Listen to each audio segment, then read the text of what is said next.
இன்று ஆனி மாத கடைசி முகூர்த்தம் என்பதால் பரமத்தி வேலூர் தினசரி பூ மார்க்கெட்டில் பூக்களின் விலை உயர்ந்துள்ளது.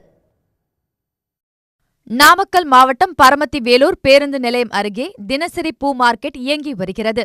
இங்கு ஆனங்கூர், ஐயம்பாளையம், நெட்டையம்பாளையம், அண்ணாநகர், கோப்பனம்பாளையம், கபிலர்மலை, குஞ்சாம்பாளையம், நடத்தை, குப்பிச்சிப்பாளையம், பொய்யேரி உள்ளிட்ட பகுதிகளில் இருந்து பல்வேறு வகையான பூக்கள் விற்பனைக்கு கொண்டு வரப்படுகின்றன.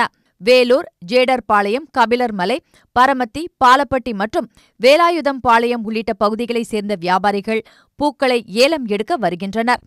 இந்நிலையில் இன்று ஆனி மாதத்தின் கடைசி முகூர்த்த நாள் என்பதாலும் பூக்கள் வரத்து குறைந்ததாலும் ஏலத்தில் பூக்களின் விலை உயர்ந்து காணப்பட்டது.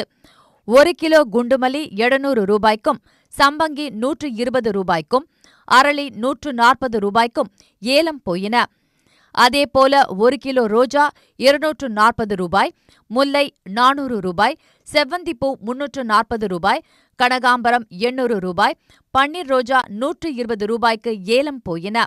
அனைத்து பூக்களின் விலையும் உயர்ந்ததால் மலர் விவசாயிகள் மகிழ்ச்சி அடைந்துள்ளனர். உடனுக்குடன் செய்திகளை தெரிந்து கொள்ள சன் நியூஸ் பெல் ஐகானை கிளிக் பண்ணுங்க.